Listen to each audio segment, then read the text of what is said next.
बॉलीवुड के जाने माने मशहूर अभिनेता प्रतीक बब्बर को आज भले ही सब इनके पिता राज बब्बर के सरनेम के साथ पुकारते हैं, मगर आपको बता दें कि एक समय ऐसा भी था कि प्रतीक ने अपनी मां स्मिता पाटिल के निधन के बाद अपने पिता के सरनेम को हटा दिया था। लेकिन दोस्तों, आखिर उन्होंने ऐसा क्यों किया था, और अगर ऐसा किया भी था तो आज उन्होंने अपने पिता का सरनेम क्यों अपनाया, इसकी वजह कोई नहीं जानता। पर आज हम आपको उस वजह के बारे में ही बताने वाले हैं, मगर उससे पहले वीडियो को लाइक जरूर कर दें। बॉलीवुड के जाने माने मशहूर अभिनेता प्रतीक बब्बर अभिनेत्री स्मिता पाटिल और अभिनेता राज बब्बर के बेटे हैं, जिन्होंने एक स्टार किड होने के बावजूद भी बॉलीवुड में अपनी एक अलग स्टाइल, कड़ी मेहनत और खुद के दम पर अपनी अलग पहचान और रुतबा बनाया है, जो आज अपने पिता राज बब्बर के साथ काफी अच्छे से रहते हुए तो दिखाई देते हैं, साथ ही अपने पिता के सरनेम को भी अपने पीछे लगाते हैं। मगर एक समय ऐसा भी था जब इन्होंने अपने पिता के सरनेम को अपने पीछे से हटा दिया था, जिसके पीछे की वजह के बारे में बात की जाए तो आपको बता दें कि जब ये 15 दिन के थे तब इनकी मां स्मिता पाटिल इन्हें इस दुनिया में अकेले छोड़कर चली गई थी। जी हाँ,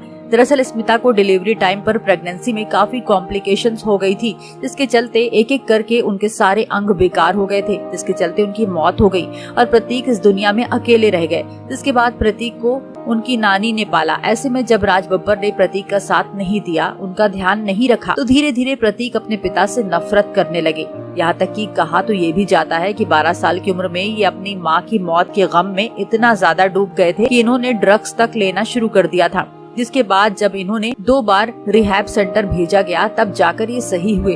और मगर इन्होंने अपने पिता को माफ नहीं किया, क्योंकि एक तो उन्होंने कभी प्रतीक की तरफ नहीं देखा, ना ही उनका ख्याल रखा, ऊपर से उन्होंने दूसरी शादी और कर ली, जिसके चलते भी इनकी नफरत अपने पिता के लिए और भी ज्यादा बढ़ गई। इसीलिए इन्होंने अपने पिता का सरनेम अपने नाम के पीछे से हटा दिया।